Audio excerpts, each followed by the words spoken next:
Everyone has a team of guides. I've never met anyone who doesn't have one. There's a few that are always with us from birth till death or even across like several lifetimes. But then you also have the ones that I call the experts. So these are the ones that come in like to help with certain situations. Yamile Yemoonyah is a renowned spirit guide medium, best-selling author of The 7 Types of Spirit Guides, and host of the Spirit Guide Show. Since her first life-changing encounter with one of her guides in 2000, she has helped thousands of people connect with their spirit guides. In this conversation, we bridge the mystical and practical to help you discover the cosmic helpers that are waiting to make contact with you. Spirit guides will give you stuff that you need for your purpose. They try that all the time to give us things like, here, use this. How about this idea? How about this book? How about this person? Connect with them. That I'm really trying to teach people that it's very possible for your guides to help you in a very practical way, but you have to be open to it. Yamile explains how to overcome our cultural barriers and develop our intuitive abilities step by step. The main thing is to trust your own intuition. And I think that especially in Western society, we learn not to trust our intuition because we are so reliant on logic that as soon as something happens that seems to be spiritual, that seems to be like we're connecting with a spiritual being, we immediately rationalize it away. We need to relearn to really understand that there is a reality out there that's bigger than us, that's bigger than what we can see and touch and feel and hear. So that is number one. You really need to start trusting your own gut instinct, your own intuition. Your guides are already around you, ready to assist. You just need to open up to them. I actually think this is true for all spiritual, what some people call spiritual gifts. Yes, in a sense, it can be a gift, but I think we can all do these things. I think we can all connect with our spirit guides. We can all connect with dead loved ones. We can all do telepathy. We can all do all of these things. Not everyone's going to be a professional, but it's just like dancing. Everyone can dance. Yes, you're not going to be the one on stage doing it for everyone, but you can do it for yourself and just for fun. Or like people can sing in the shower and have fun with it. Doesn't mean they want to be Beyonce, but everyone can do it. And that's something that I really want people to understand. Like, this is not something that only very specific people can do. Everyone can do it.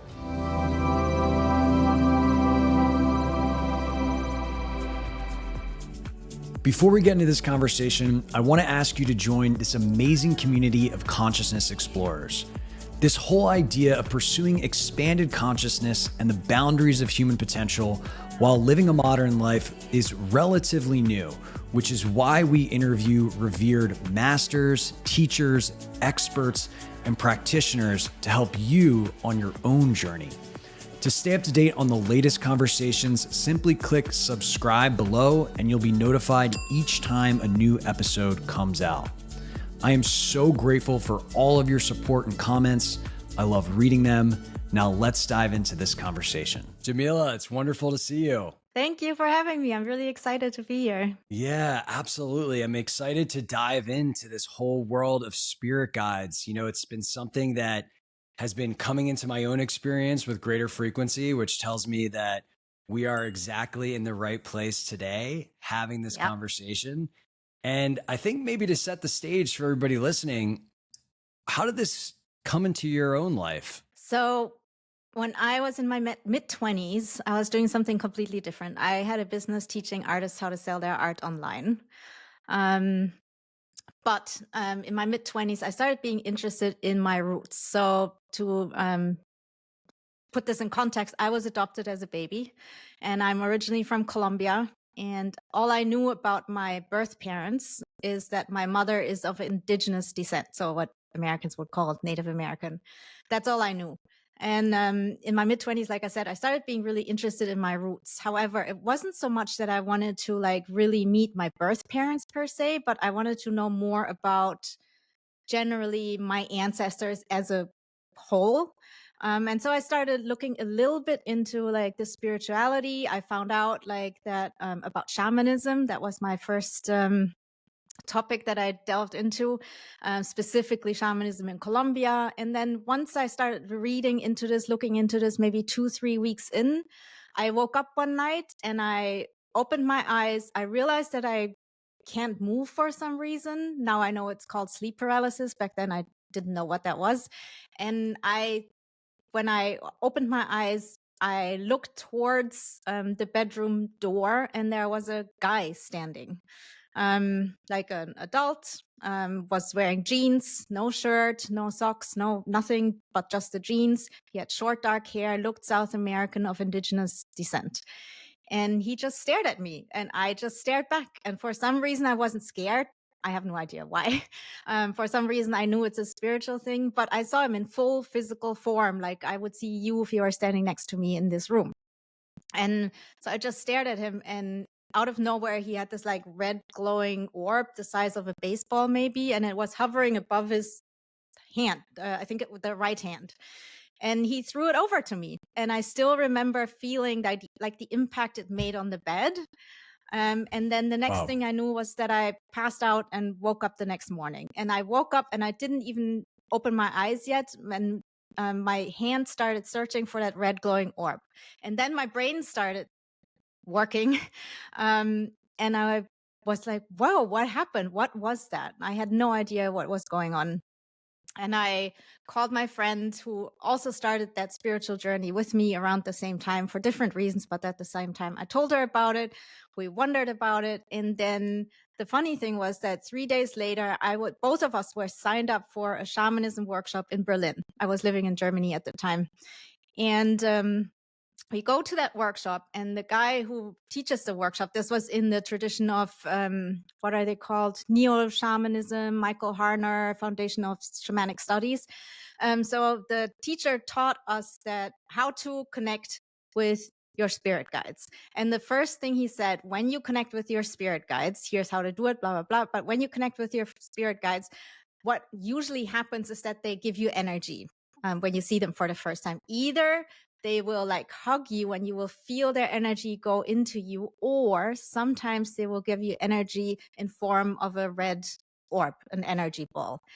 And so in that moment, I was like, oh my God. And I looked at my friend and I was like, oh my God. So this guy was my spirit guide, or he called it spirit helper, I think.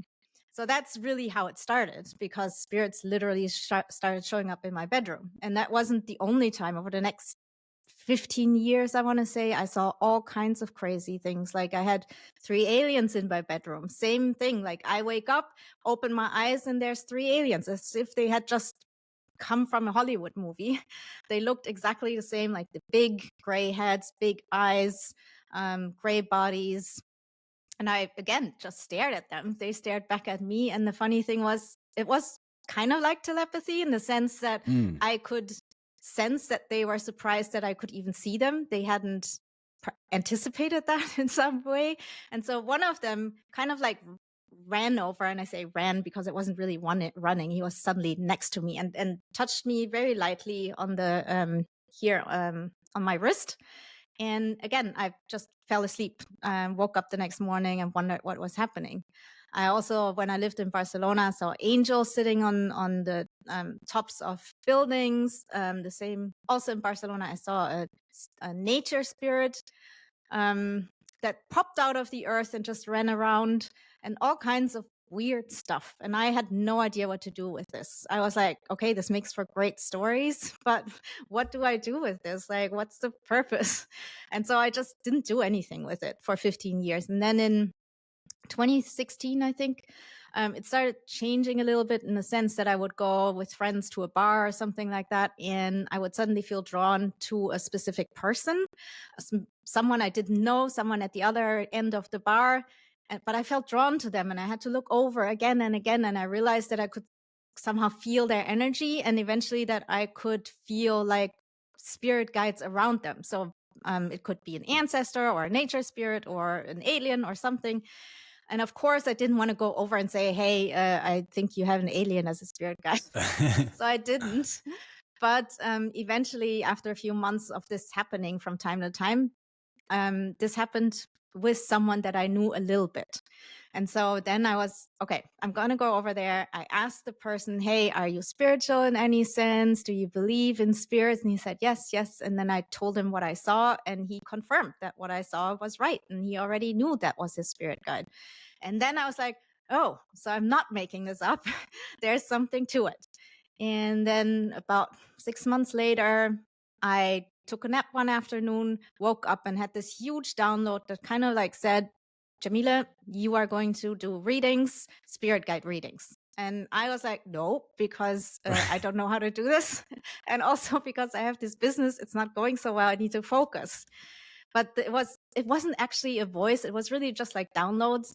And it was, yeah, you're going to do this. You have to do this. And I was like, okay, listen, I'm going to give it 3 days. I'll set up a website in 3 days. I'm not going to do any marketing. If you want me to do this, then you need to bring me clients. And so, of course, then a friend suddenly came out of the woodwork and said, hey, I want to do this like project where we all get together for 3 days and work on a small project. I was like, okay, perfect. So I sat down for the 3 days, set up the website. Before the website was done, I had my first client. I didn't do the marketing, just showed up, was some high profile tech entrepreneur. And I was like, oh, wow, I guess this is a thing now. And that's how I got started doing spirit guide medium readings. Wow, so many questions. I think how do you define, because we talked about aliens, nature, some indigenous dude. How do you define spirit guides, and how do like all those examples of things that you experience fit into that definition? So most people think about spirit guides, and that's what you find on the internet mostly as dead people, basically. Usually not ancestors, like not your parents or something, but some dead person that is your spirit guide. However, this is very much influenced by spiritualism. Most people don't know this, but spiritualism is like a form of Christianity, but they believe in mediums, and in their services, they have mediums that stand on the podium and do readings. Excuse me. And so most of Western spirituality is influenced by spiritualism when it comes to mediumship and to spirit guides. However, when you look worldwide, there are different, what I call spirit workers, so mediums, shamans, whatever you want to call them, that work with different kinds of spirits. So you have the ones that work with ancestors. That's basically all over the world. Then you have the ones that work with nature spirits. A lot of shamans do that. You have the ones that work with animal guides. Again, shamans, very famous, like with bear spirit or wolf spirit or something like that. You have the ones that do work with and have mythology about visitors from other planets. For example, one that most people don't know, in Portugal, in the very top, it's called Finisterre, I think. I'm not 100% sure. There is a story that beings that were half fish and half human came from outer space and came on land there and taught people their culture. The same is also in Africa and South Africa, for example. Credo Mutwa talks about that a lot. So you have these people, spirit workers that work with aliens, and then you have the ones that work with angels, and like all these different kinds of spirit guides. And so I kind of like collected them, also got information from my spirit guides. And so I found 7 types of spirit guide that you can work with. And so that's my definition, is basically that any kind of being from the higher realms that is connected to us in unconditional love and wants to help us on our spiritual path is a spirit guide. And that includes nature spirits, aliens. I don't usually call them that. I call them star beings, because otherwise people think about scary Hollywood movies, and that's not what it's like. You also have animal guides, ascended masters. So in the East, for example, there's a lot of people that work with ascended masters. You have angels, and I'm forgetting 2 ancestors. And of course, gods and goddesses. So Greek mythology, all of these, Norse mythology, they work with gods and goddesses. So these are the 7 types of spirit guide that I have identified. And that's also, what I write about, talk about, teach about. And so there seems to be an underlying benevolence to put them in the quote unquote guide category. Do you believe that there are existence of these different types of beings that are actually not benevolent, that also try to, I guess, give us information? Yes, I definitely think so. Just like not all humans are friendly people. There are also beings in the universe that are also not friendly, but a lot of people immediately go to the evil category. I don't. I think there's lots of beings that just don't care about us, just like we walk around and accidentally step on, I don't know, a spider. We didn't mean to kill the spider. We probably didn't even see it. But in that sense, there are beings that have nothing to do with us, have no intention of helping or not helping us, but you got to get out of the way when they come around. But then you also have the ones that actually don't like us. Some nature spirits, for example, don't like humans because obviously we are destroying the planet. So they don't like us. So yeah, there are definitely beings that don't have our best interests at heart or even try to work against us. That's why I make the difference always between spirit guides who are friendly, who want to help us, and spirits in general who could be friendly or could not be friendly.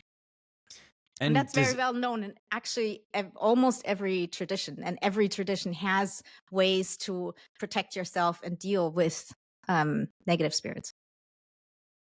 And is this notion of guides, presumably, does it apply to every person? Does everybody have a guide or a series of guides?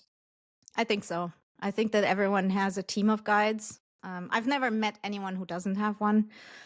I think we have a team of guides. There's a few that are always with us from birth till death, or even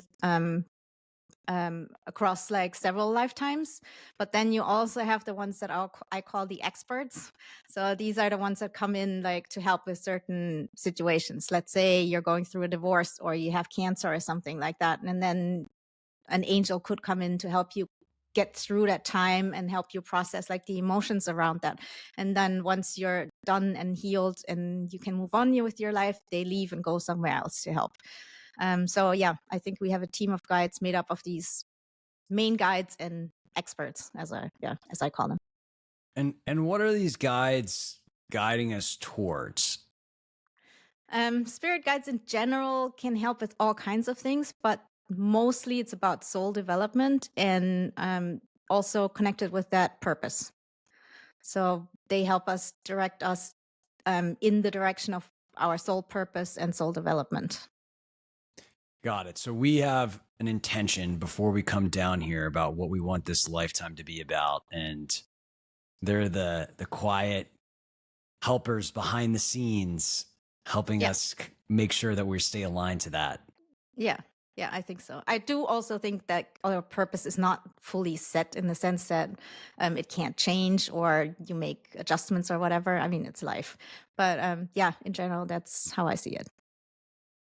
Cool. So we all have these benevolent beings out there to help us align to our greatest and highest. And I think the $1 million question a lot of people probably have that don't have them showing up in their bedroom is, how do we start to access this intelligence and source of support?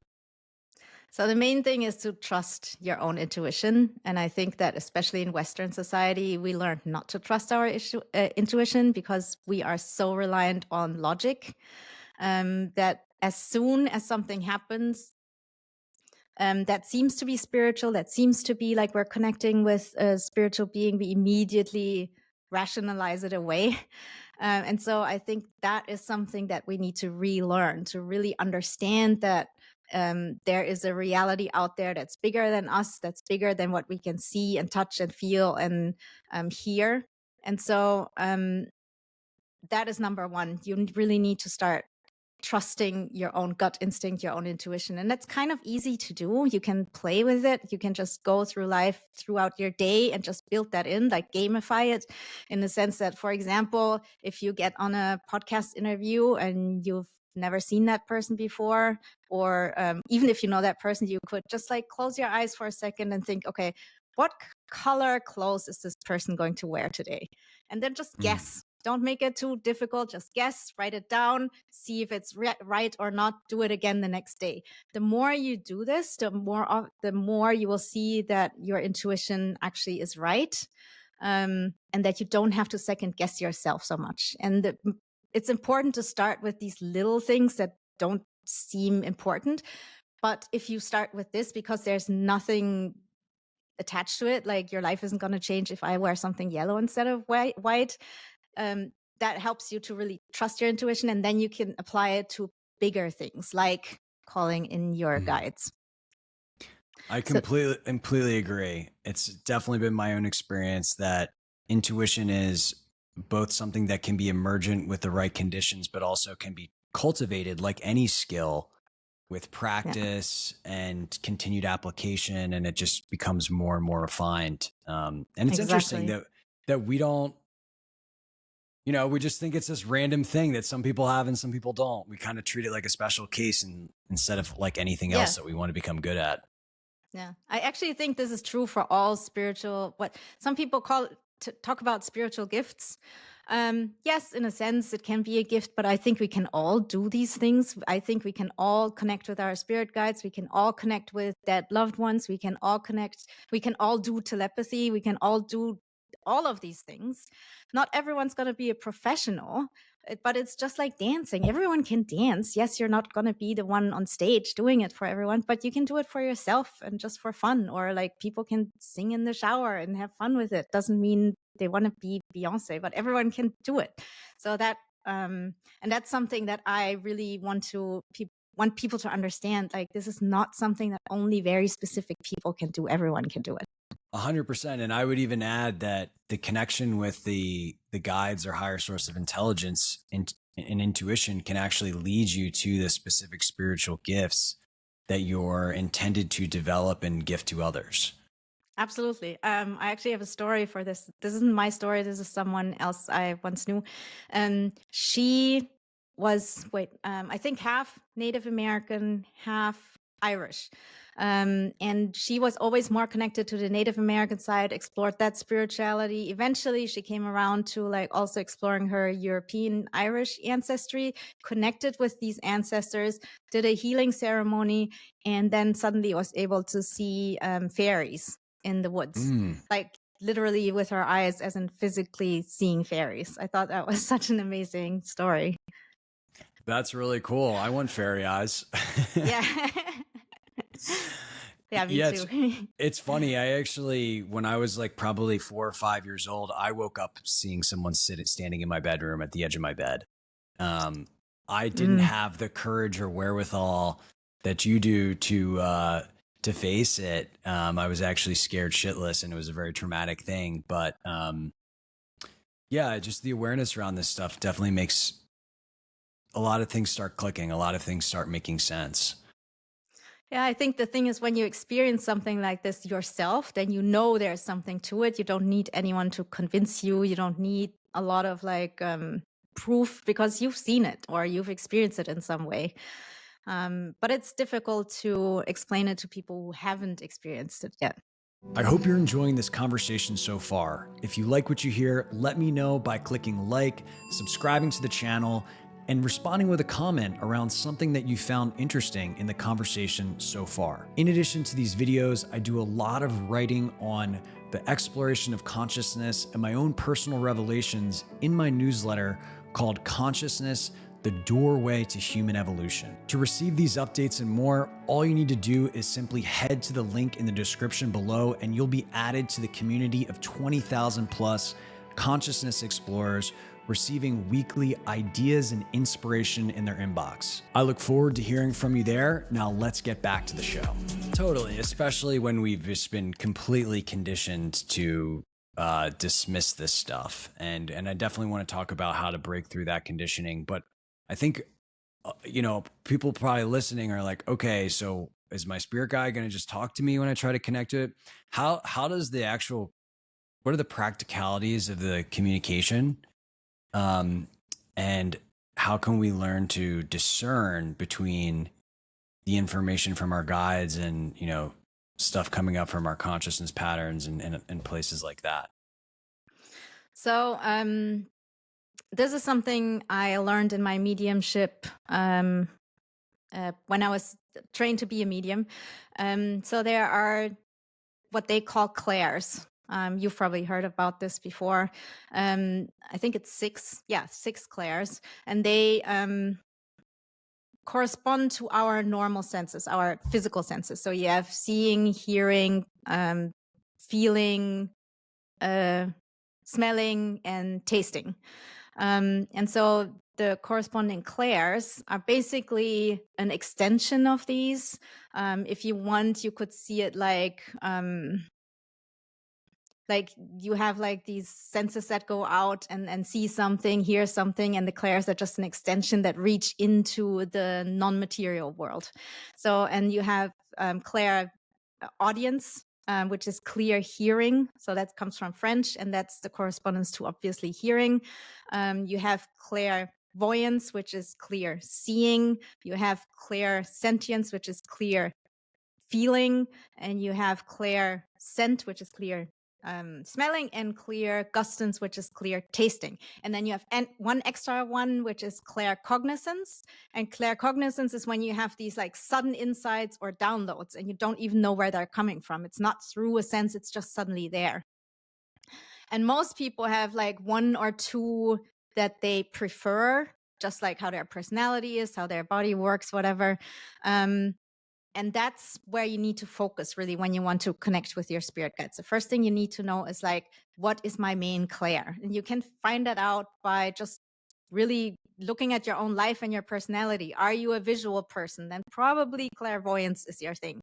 Are you more of an auditory person? Are you really into like music, voices, that kind of thing? Then you're probably more clairaudient, etc. And so if you're like someone who's really into wine tasting, maybe smell and taste are more your thing. And so our spirit guides really communicate with us.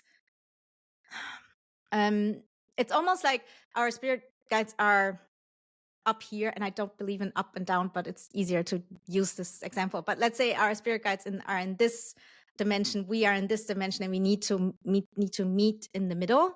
And so we need to raise our vibration a little bit, they need to lower their vibration a little bit, and then we are in the same space, and then they can use like our preferred ways of communicating to communicate with us. So for me, I'm very much like clairvoyant. I see things and I get the downloads, whereas other people have more the hearing stuff. The problem is that most people want to see or hear because, again, we are conditioned to only believe what we see and hear. However, a lot of people are actually clairsentient and should focus on the feeling. So spirit guides can communicate with you through feeling, like sending you a wave of love or intuition, or they can send you like a warning as in like, oh, this feels scary, I shouldn't do this. And so that, and or they can even communicate through smell and taste. Like some people will, for example, it's a very classic, they smell their grandmother's perfume suddenly, even though their grandmother has passed away, or they suddenly like taste the cookies she used to bake. That all of these things are like communication from spirit guides, and they do it in different ways. And so it's very important to really focus on the ones that work for you instead of always trying to see, even though that's not your strength. I appreciate you calling that out. I tend to orient towards clairaudience, clairsentience, but in the Qigong tradition that I've been studying, you know, many people see Qi. It's just like a very common outcome of the practice as you learn to see Qi. And there's sometimes I can see it and I notice there's this like, oh, I want to be able to see Qi better. And, you know, versus just doubling down on what works. Yeah. And I think that's very wise advice. What about spirit guides communicating through reality itself? You talked about the example of, okay, I want a business to work for me, just make it really easy. And then lo and behold, that happens. What's your interpretation of that kind of dynamic? So in that case, it was really, so I got this huge download, like, you're going to do this business. You're going to start like doing readings. Here's like exactly how the website is going to look like. I got all that in one huge download. But again, like they work with you in a way that works for you. There's a famous medium in Scotland, has passed away already, but he used to be a postman. So he was very good. Like his brain was very good with addresses and numbers and that kind of thing. So he would get from the spirits like all the, like he would tell you, like sit with you and say, so your grandfather lived at whatever, St. Dunstan's Road 54 in Nebraska or whatever. But that's because he was a postman. So his brain was trained to do these things. And for me, because I am a business owner and I know about marketing, it was easy for them to give me that plan. And I knew about websites and all that stuff. So a lot of people are like, oh, you got this whole like business plan. I want the same thing, but that's not exactly how it works. This is my purpose. Someone else has a completely different purpose, but spirit guides will give you stuff that you need for your purpose. And I think that is they try that all the time to give us things like, here, use this. How about this idea? How about this book? How about this person? Connect with them. We just don't see it that way. I was just already trained enough to see it. And so that's another thing that I'm really trying to teach people, that it's very possible for your guides to help you in a very practical way, but you have to be open to it and not look at other people and say like, oh, this person had this story, I want the exact same experience. That's just not how it works. I 100% agree. And, I think there's a really interesting quote I've heard you say that I've had a very similar thing message delivered to me, which I think might give people a little bit permission to lean in, which is, no one is born with a gift they are not supposed to use. Yes. Yeah. And for me, I think just based on the conditioning, as we start to experience some of this phenomena, there's just like all this fear that comes up about like, oh, what if this is bad? Where could this lead me, etc. And the same can be said of the information that enters our awareness, versus kind of flipping that, what you're describing, which is like, well, what if actually there were no accidents for the information that is entering your awareness? Yes, I definitely think that. I get it. For example, I get a lot of people that came to me for readings and asked me about their purpose. And oftentimes the guides would say, you know what your purpose is. And then the person would say, no, I don't know. And then the guides would ask them about like, okay, so what is it that brings you joy? What is it that you actually are interested in? What are the hobbies that you have? And then they would rattle them off like, oh, I'm into this, I'm into that. And the guides would say, yeah, this is exactly where you need to go. Like what brings you joy and what your hobbies are and what your interests are is always the right path. Always. There is no, oh, I'm so interested in, I don't know, podcasting, but then you're not supposed to do it. That just doesn't make any sense. Why would you be interested otherwise? And so that's something nowadays I tell everyone when people come to me and say like, hey, what's my purpose? Think about what brings you joy. What's your interest? What are your hobbies? That's where your purpose is. Just go in that direction. But the problem is that people always want to know what's at the end. They don't want to like start like just journaling because they like writing. They want to know, oh, in the end, I'm going to write a book and it's going to be published by this specific publisher and I'm going to be famous and all that stuff. But you need to like with spirit guides, you need to take one step. Like they will show you, take that step. Only if you take that step, they will show you the next step. Otherwise, they will keep saying, take that step, take that step, take that step. And then you're stuck because you're not moving forwards. Like literally, that's why you're stuck, because you're not moving forwards. When I forget where I heard this, but when you take a step towards life, life takes a step towards you. Yeah. That's how I relate to it. And yeah, you can become a really good stepper with progressively bold experimentation. I think that frame of experimentation, starting with the low risk situations, is just the most sound way to kind of gradually build that trust capacity and accrue evidence that, hey, this actually might be the most trustworthy source of information there is. Yeah. Yeah.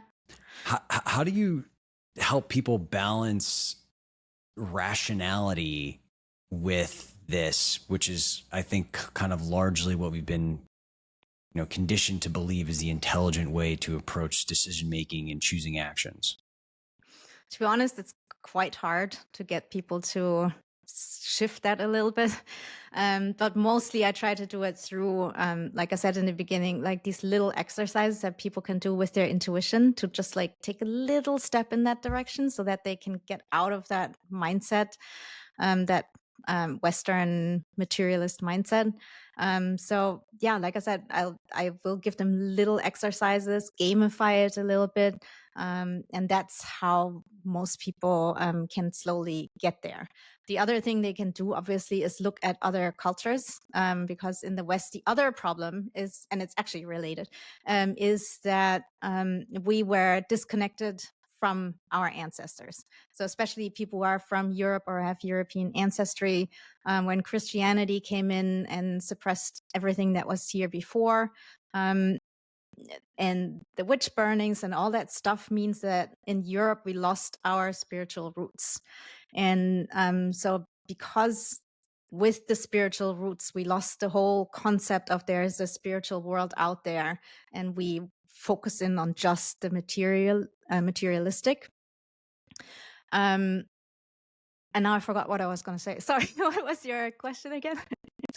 I don't really remember. So it's all good. I'm curious, like, have your guides... Oh, right. I remember. So what I was going to say is that because we were disconnected from our ancestry, it's very, very important for Europeans to go back to that. Actually, I think part of what's happening in the US, I hope it's okay that I say this, but part of what's happening in the US, especially with the Christian nationalist movement, is actually a good thing in the sense that they are trying to reconnect with their ancestry. Just, I don't agree with how they're doing it, that they're like hating on other people. But I think that's actually what's at the what they're trying to do, consciously and unconsciously. And so I think that is actually important, because then we can bring in like the spiritual again into like European thinking and worldview. And then we can also let go of this extremely materialist worldview that we have at the moment. Have your spirit guides given you any information about how this will start to be more widely accepted? What will be accepted? Just the presence of this whole spiritual realm and guides and information. It strikes me that you are, someone out there whose mission is to spread this. And I'm curious if you've been given any foresight into how that might unfold collectively. No, not really. They don't really tell me a lot about what's going to happen in the future. It's more like, okay, do this now. So yeah, I'm not sure. I really don't know. Another, I think, important distinction I wanted to bring up is this concept of free will. And I'll share that I know when I started to work with intuition in my own guide, I started to feel this pressure of like, oh my God, do I need to follow this now? What happens if I don't follow this? Something bad might happen to me, right? And it was a lot of the Christian programming around a God that rewards and punishes, driving that concept or way of relating to it. And how do you advise people when this comes online, like how they should think about this relative to their intellect and their preferences and all that kind of stuff? Because I imagine there will often be guidance that doesn't perfectly align to those things. I think so. Yes, sometimes I have people that come with that. Generally, I think our guides only give us like guidance that helps us where we are right now. So they don't overwhelm us. They don't give us stuff that we can't process at this point. They might challenge us a little bit so that we can, again, like take a step forward. But I've actually never seen that they said something to someone that was completely contrary to what they believe in. So because it wouldn't help. You can't force someone to go from here to there if they don't want to. So guides will guide you in a step-by-step way. And so that's how they tell me. And that's the messages I get when someone is at a specific point in their life. They want to go somewhere completely different. They don't know how to get there. They might have to make like huge mindset shifts. It's always step by step by step. And then people will just come back for more readings, for example, and they just get more information every time. And then with time, the mindset changes a little bit. That's right. Yeah.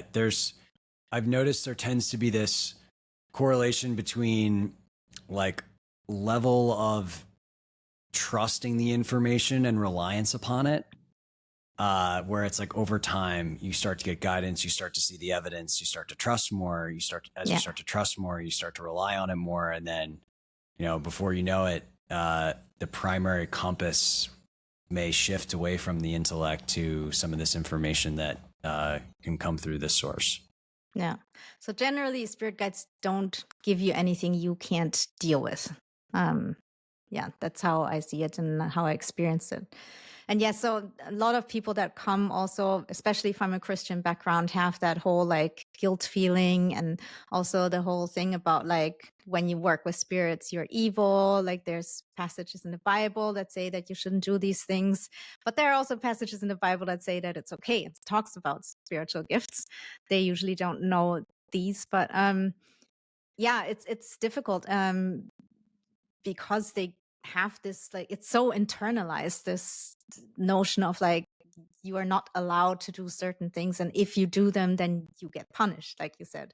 Like I wasn't even raised in a Christian household and I still had to deal with that a little bit in the beginning. Like what if I'm supposed to like just suffer my entire life? And now I know that's just not true, but yeah, because we all live in this like culture that's so permeated by certain Christian beliefs that it's hard to get away from it. And they're not always like correct beliefs. They're not even really Christian beliefs. I think that Christianity is a beautiful like religion that has a lot of like really beautiful things to offer. But like every other religion or spiritual path, it's just being bastardized by humans with their own agendas. And yeah, we have to deal with that. Well, let's just say we can agree on that. Another like a kind of a separate topic that I was interested in talking to you about with is spiritual activism, which is a word that I actually have never even heard before until we have connected. And so talk to me more about that. So if you believe that there's more to the world than just the material, then it follows that you can't obviously be an activist like in the physical sense. You go demonstrate in the streets or you write to your government or whatever you can do in the physical. But if you believe there's more than that, then there's obviously also ways to influence reality through the spiritual realm. And so you can see that very well in shamanism. In South America, for example, it's quite normal to have spiritual warfare. And I'm not saying that's a good thing. I'm just saying that's what they do. So when I did ayahuasca maybe 10 times, always with the same shaman, someone from Colombia. And one night when I did it with him, he asked me if I wanted to be part of a group that was going to battle like other shamans, because there was a presidential election in Colombia and my shaman wanted to like one guy to win, the other people wanted another guy to win. And so there was literally spiritual warfare that night, and I experienced it and I thought, wow, I never thought I would end up in a situation like this. But from there, I was like, oh, so how can we actually use this in a way that I can't stand behind it? How do I want to do this? And I think, for example, one easy way is like group meditations. There was this whole big experiment.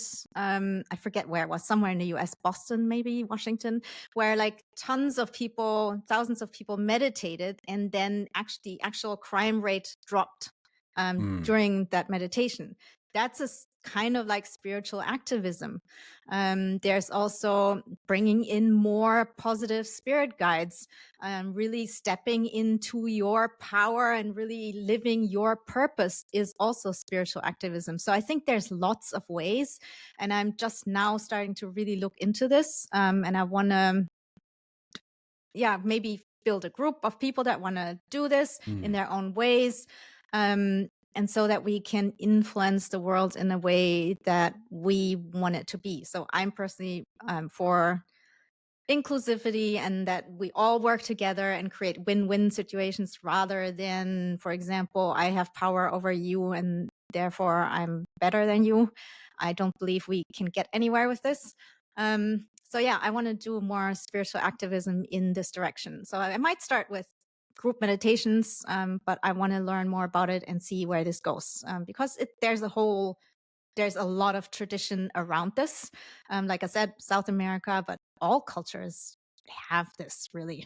Yeah, I'm really happy you're bringing it up. It is definitely a new idea that is largely not talked about. It's funny when someone who's had a big impact on me is David Hawkins. I was a big fan of his whole map of consciousness for a while. And I remember him talking about how when someone is truly living from a state of unconditional love, he believed that vibration was impacting 750,000 people.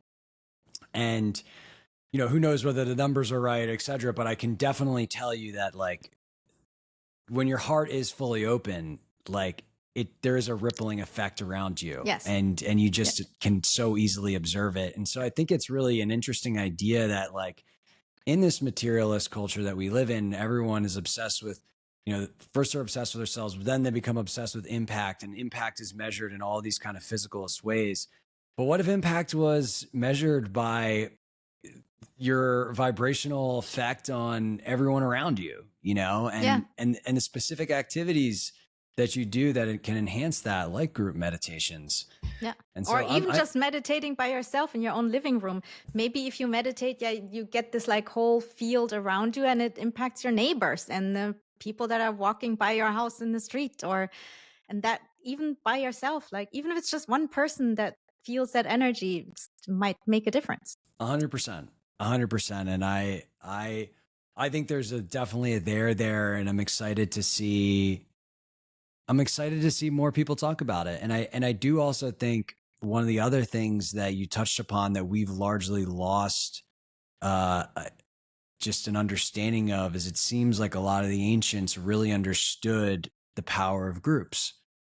And I think right now, probably the best example of that I think some people are excited about in mainstream culture is Joe Dispenza, where I don't know another place where you could have 5,000 people meditating at the same time with predictability. And there's all kinds of cancer healing, and this person gets $1 million wired to them. All this crazy shit happens in that field. And it's like, why aren't we looking into that? Why aren't we doing more of that? Why aren't we tapping into that? And I know there's some cool things like the Global Coherence projects from HeartMath, but it just really feels like we're scratching the surface of what's possible by coordinating our efforts in some way. Definitely. And also I know that lots of indigenous cultures, when there's a problem with one person that's somehow doing stuff that doesn't benefit the community, maybe hurt someone, harmed someone in some way, oftentimes there's, or used to be, that the community comes together to help heal that person. So and also actually, like, for example, the Emberá in Colombia, when the shaman works with someone because they need to be healed, the entire family, sometimes the entire community, comes together to help. They sit around in a circle, watch what's happening, and give their energy to the process. And so stuff like that is also something we can do much more. Like, we just go to the doctor and it's just me and the doctor, or we go to a shaman and it's oftentimes just me and the shaman, or whoever it is, Reiki. But what if we like just bring our whole community into the process? I think there would be much more healing, because if someone does something that hurts one person, it actually hurts other people as well. Like, the person that was hurt has family that feels bad for that person. The person that harmed the other person has family that might feel ashamed or guilt that their family member would do something like this. All these people need healing. And so if all of them come together, it would be much more effective, I guess. I agree. Well, you heard it first on Evolution FM. The group healing movement is happening. There are a few other questions I was curious to get your thoughts on. A lot of traditions, including ones that I'm involved in, have a concept of true self and intuition, true self, soul, your eternal essence, whatever you want to call it. And then intuition being a communication from that deeper essence. How does that jibe with this notion of spirit guides, which seem to be a little bit more could seem like a more external source of information? Yeah. So you mentioned intuition and using intuition to connect to your true self, higher self, whatever you want to call it. That's how I actually interpret intuition. It's like intuition is when you get information about yourself. And then psychic ability is when you get information about like something in the material world, like could be another person, could be an animal, something like this, or a tree. And then mediumship is actually when you connect with beings from another realm that is not in, like beings that are not in the material.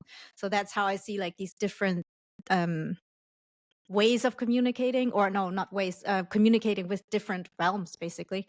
And so I think these are all three different things, and we need to communicate with all of them. The first step is always to connect with your own higher self, always. In the African traditional religions like Lukumi and Isheshe and Candomblé and all of these, that's also a thing. Like first you connect with in Isheshe, they call it your Ori. That's your higher self, which sits like on top of your head, basically. That's the first step before you do anything else. And then after that, a lot of traditions, especially indigenous traditions, say then, so first your higher self, then the ancestors, because the ancestors are the doors to the other realm. And again, that's why I always say, like, especially for Europeans, it's so important to reconnect with your ancestors so that the doors can open and you don't have to go to other cultures to sometimes appropriate their knowledge. And once you connect with your own ancestors, then you can connect with other ancestors as well and learn from them, but then you do it in respect. But to answer your question, like the higher self comes first and is different from a spirit guide. A spirit guide is not a part of you the way I see it. They are like external beings that are completely separate from you. If I wasn't here, they would still be there. Do you think spirit guides have the ability to influence this material world outside of you? I think maybe a little bit, but not a lot. I think they can influence the world through us. And that's also going back to an earlier question when you asked about, are there any negative entities out there? Some negative entities will want to influence the material realm and will try to do that through humans. Some people say that, for example, any kind of addiction goes in that direction, that a spirit is actually taking possession of you. And that could be, I don't know, Uncle Steve, who was an alcoholic in life, who still like has that, like still wants to like drink and party and do all these things.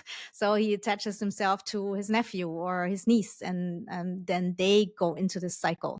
And then you get into like the whole family karma thing, and that's a whole topic by itself. But yeah, I that's how I think they try to influence, especially deities like gods and goddesses, who work with like big groups of people, not just one. Same for archangels. They always work with big groups of people. They very much influence the world through these groups of people. And they have their own agendas. And that's also why you need to really know who you're getting involved with. And I always say, don't just invite anyone. You don't go into like out in the street and invite any stranger into your house. The same is true for spirit guides. Get to know them slowly. Treat it like a relationship with a human being. Take one step, maybe meet them for coffee outside of your house in a public space, and then maybe go for a walk with them, and maybe then have dinner with them. You know, like you don't immediately say, "Hey, come on in." That's just not safe. Makes sense.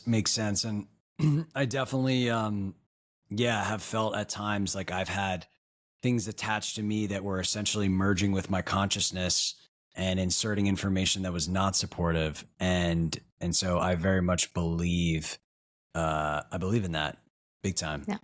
Big time.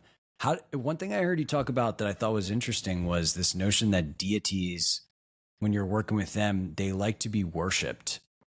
And I thought that was just really unique. And I'm curious to learn more about that. So I think every type of spirit guide, just like every person has like their personality and what they like. Some people like to be adored. Some people like to be respected. Some people like whatever. And so it's the same for spirit guides. They have their own personalities, their own agendas, their own things that they want to accomplish in their life. And so gods and goddesses are very much like about almost like a nation building, in the sense that they want a group of people that work with them, and they are a little bit like kings and queens, if you will. And so they like it when you respect them. They have very, very specific ways, oftentimes, how they want to be approached. That's why there are so many traditions that teach this. Like there's specific ways, like you for specific, like for example, in the African traditional religions, like Lukumi. You have the Orishas. You have like one famous one is Yemoonyah, the goddess of the ocean. She, in that religion, she you bring her very specific foods, very specific drinks. She has specific colors, blue and white. She has specific days. On these days, you go to the ocean and bring offerings, etc. And so they are very specific, and they want to be worshipped in specific ways. And because humans and gods and goddesses have interacted that way for hundreds or thousands of years, it's almost like path in the woods that is like very clear. Like if you follow that path, it leads to this specific god or goddess. You can do it another way if you want to, but it's going to be harder because you have to fight your way through like the bush and so worshiping a god or goddess is not meant in a negative sense that you have to give up yourself and you're a slave or something. It's just like, this is the way they like it. This is the way they like to be communicated with. That makes sense. Yeah, I guess we can think about a lot of historical examples of people doing things that seem obscure or strange as just appealing to a particular deity that maybe that's just what they liked. Yeah. And it's the same for all the others. Like, for example, nature spirits, it makes sense to go outside to connect with your spirit guide instead of sitting in your living room. It just makes sense because that's where they are. And also for nature spirits, like there's lots of cultures that have specific things that they offer to nature spirits, like milk, honey, coins, and they leave these in specific places where they think that these nature spirits live. One question that I had for you is, what is like the nuts and so there's like 7 different types of spirit guides. You've had all these different examples of things that you've interacted with and learned about. Like, what are the nuts and bolts of your practice of how you apply this source of information in your own life? So that's a good question. It changes a little bit over time. So at the moment, I'm very much going a very traditional route, which I never thought I would. But so again, like my ancestry is 30% West African, 30% indigenous, and 40% European. And throughout my whole spiritual journey of the last 20 years or however long it was, I was almost led to connect first with my indigenous ancestors and that spirituality, so shamanism in different forms. Then I was led to a more European spirituality in the form of spiritualism and mediumship in the spiritualist tradition. And now I was led to connect with my African ancestors in the form of Lukumi and Isheshe, like these African religions that were brought from Africa to Cuba, the US, Brazil, and all these places where enslaved people were brought. So at the moment, I'm very much focused on like ancestors on the African side and learning a lot about that. And that's very fascinating. And with these different, I guess, types of guides, is the practicality of how you work with them evolve or differ greatly, or is it a lot of the same fundamentals? Yeah, if you go back to it, there's a lot of same fundamentals, but it's like dressed differently. And that's why it's so fascinating. Like every culture has its own way of like doing it, dressing it up, expressing how to connect with these beings. That's what I really love about looking at all the different cultures and spiritual traditions. That's also why I wrote about or the 7 types of spirit guide and where that comes from, that it's not just like one way to do it. Every culture has a different way. And in the end, I think it's just like this story about 3 Buddhist monks who are blindfolded and are standing in front of an elephant, and one is feeling the trunk, the other like the tail, and the third one the belly or whatever, and they all fight about like what they are actually feeling. No, it's like this. No, it's like that. In the end, it's all the same thing. So that's how I kind of see it. Nice. Well, I know that we're really just scratching the surface here and that you do a lot of work. You have a book. Share people a little bit more about where they could learn more if this is something they would like to explore in their own life. Sure. Yeah, you can read my book. It's called The 7 Types of Spirit Guide. And it describes like all of these 7 types of spirit guide. And it also, it has a quiz so that you can actually find out which spirit guide you are. And I only put the quiz in there because I know people get hung up about it and they don't trust their own intuition. So I had to find a way for them to get started. But in the end, really like just trust your own intuition. If you're really interested in one of the types of spirit guides, then just work with that type. Trust yourself. But also I write about like, what does it mean? What does it say about you that you have this specific kind of guide? So for example, someone who works with ancestors has certain like characteristics and personality traits that someone with a nature spirit doesn't have, and vice versa. And so that's one of the things that I think is very fascinating to look at, like what kind of people are connected with nature spirits, what kind of people are connected with ancestors, and why is that? And so I explore that also in the book. That I'd love to actually just zoom in on this really quick. What would you say to people that are connected to an ascended master? What does that say about them? Ascended masters are very much about high mental, like they are not in the sense of crazy, but like in the sense of like very focused on mental processes. They are very much like thinkers. There's big ideas. They are often like to follow a tradition, because ascended masters often followed or had their own traditions when they were on Earth. They often like to learn from another human being, for example, and they are often concerned with bigger issues. So the let's say how humanity evolves into the future, rather than just like what's in it for me, or like how can I get a Lamborghini or whatever. it's people who work with ascended masters. Yeah, they are very much about like humanity, like bringing peace to humanity, that kind of thing. And they often very much benefit from meditating. That's a path that really helps them a lot.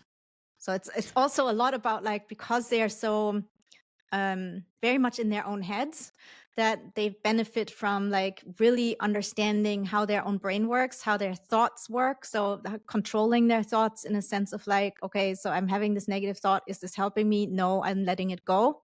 Like this whole concept of seeing thoughts like the weather, in the sense that thoughts are not me. My thoughts are not me. They are like clouds that come by, and I can either like tune into that cloud and use it, or I can just let it come by because I don't like this energy. And so really learning to work with your own thoughts is very helpful for people who work with ascended masters. Cool stuff. Cool stuff. Well, Yamile, it's been incredible learning from you and just scratching the surface of your wisdom. We're going to make sure to share your book and website and more resources. And do you do like coaching or training for people that like want to do this, get into this kind of thing? Yeah, so I have a course on my website about how to connect with your own spirit guides. So it's also in the book, how to do it. It's a bit shorter, but then I have a course that obviously goes into it a bit more. Yeah, that's the main way to do it. And my website is spiritguided.com. Nice. Sounds very fitting. Well, thanks again for coming on the show. And also thanks everybody for listening. I hope you enjoyed this conversation. We'll see you next time. Thank you so much, and all the best to everyone.